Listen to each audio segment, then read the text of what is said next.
여러분 안녕하세요, 박유한입니다. 여러분, 아우슈비츠에 대해서 한번 들어보셨죠? 나치 독일이 세계 제2차 대전 당시에 만든 죽음의 수용소 중에 가장 유명한 수용소 중 한 곳입니다. 여기서만 한 300만 명에서 400만 명 가량의 사람들이 학살당했다고 해요. 이 수용소에 들어가는 순간부터 어떤 절차가 진행이 되냐면 바로 구분 절차입니다. 장교 한 명이 가운데 앉아 있고요, 이 유대인들이 쭉 서 있는 겁니다. 그러면 장교가 오른쪽, 왼쪽 이렇게 구분을 해요. 오른쪽은 일할 수 있는 능력이 있는 사람, 왼쪽은 좀 병자라거나 여성이라거나 좀 허약해 보이는 사람들을 왼쪽으로 보냈다고 합니다. 근데 이 왼쪽이 뭐냐? 바로 가스실이었던 거죠. 한 90%의 사람들은 가스실로 그 도착한 순간 보내졌다고 하고, 일을 할 능력이 있는 10%의 사람들만 수용소로 보내졌다고 합니다. 10%는 아주 극심한 노동에 시달렸는데요, 이들이 배급받는 식량에는 잡초와 막 건초더미들이 막 섞여 있었고, 먹다 남은 채소 찌끄레기로 만든 채소국들, 이런 것들이 배급됐다고 합니다. 당연히 매우 극심한 정도의 노동을 해야 하는 수용소 상황에서는 아주 열악한 식단이었을 것입니다. 이러다가 이 사람이 병약해지거나 나약해지게 되면 곧바로 가스실로 보내지게 되었습니다.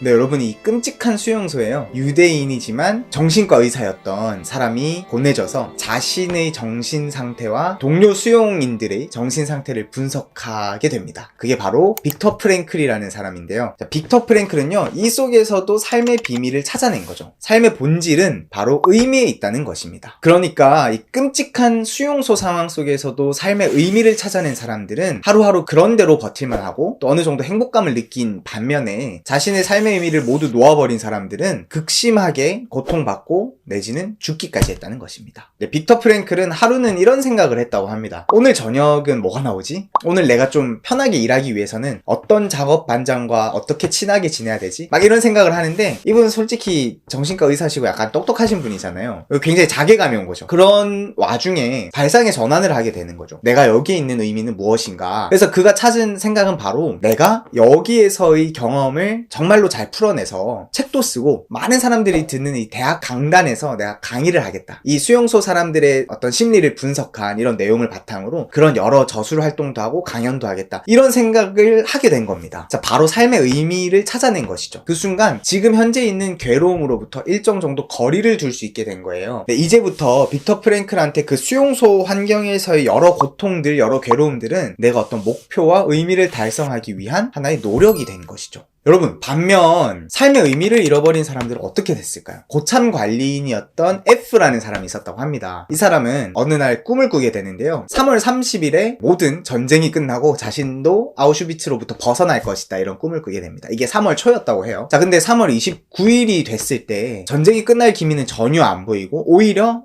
굉장히 사태가 악화됐다는 겁니다. 이렇게 되다 보니까 어떻게 됐냐, 이 사람 3월 29일부터 갑자기 아프기 시작하더래요. 3월 30일에 의식을 잃고 3월 31일에 완전히 죽었다고 합니다. 사망의 직접적인 이유는 발진 티푸스였지만 자신의 삶의 어떤 용기와 의미를 잃어버린 인간은 급격하게 면역력이 저하되었고, 그리고 그것이 때때로는 사망으로까지 이어진 것입니다. 여러분, 실제로 통계적으로도요, 1944년 성탄절부터 1945년 새해까지 일주일 동안 사망률이 정말 급격히 증가했다고 합니다. 수용소 내부에서. 다른 이유는 없었다고 해요. 단지 성탄절에 내가 나갈 수 있을 거라는 어떤 막연한 생각을 갖고 있던 많은 사람들이 어떤 희망이 좌절되자 버틸 수 없게 된 것입니다. 여러분, 인생은 끊임없는 괴로움과 고통의 연속이잖아요. 근데 그때 우리가 어떤 태도를 취해야 되는지를 잘 보여주는 그런 사례가 아닌가 싶습니다. 여러분, 결국 성숙한 인간이라고 하는 거는 어떤 인간일까, 이렇게 생각을 해봤을 때 계속해서 의미를 부여할 수 있는 사람이 아닐까 생각을 해봤습니다. 고통과 괴로움에 사로잡히지 않고 이 고통과 괴로움에서 한 발짝 멀리 떨어져서 이것에 대한 의미를 부여하고 계속 앞으로 나아갈 수 있는 사람,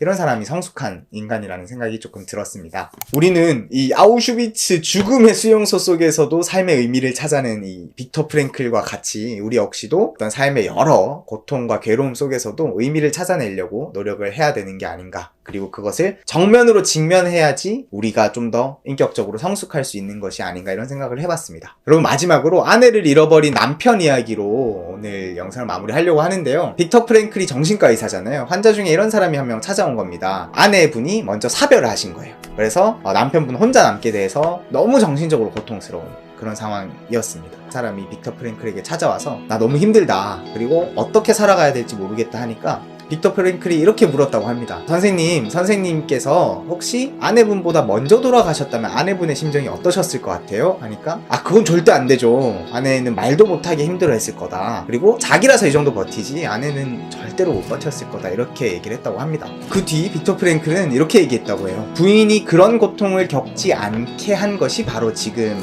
남편분이다. 그래서 남편분의 고통은 그것에 대한 대가입니다. 이렇게 얘기를 했다고 합니다. 감동적인 이야기죠. 그 뒤에 정말 이 남편분은 정상적인 정신 상태로 살아갈 수 있었다고 하는데요. 이런 것이 바로 의미를 부여하는 과정이 아닌가 싶습니다. 이미 일어난 일, 바꿀 수 없는 일에 대해서 내가 다시 나름의 의미를 부여하고 앞으로 나아가는 것, 그것이 빅터 프랭클이 주는 교훈이 아닌가 싶습니다. 물론 여러분 하나 주의할 점은요, 우리가 일부러 시련을 만들 필요는 없습니다. 어떤 일을 할 때 최선을 다해 노력해야 돼요. 그러니까 실패해도 괜찮아가 아니에요. 만약 그렇게 됐을 때 이렇게 삶의 의미를 부여하면서 앞으로 나아가야 된다는 그런 뜻으로 우리가 받아들여야 되지 않을까 싶습니다. 여러분, 나를 죽이지 못하는 모든 것들은 나를 강하게 만든다는 니체의 말처럼 우리도 어떤 고통과 괴로움에도 불구하고 계속 앞으로 의미를 부여하면서 나아가 봅시다. 네, 여러분, 오늘은 빅터 프랭클의 죽음의 수용소라는 책을 소개해 드렸고요. 여러분들도 한번 꼭 읽어보시기를 강추드립니다.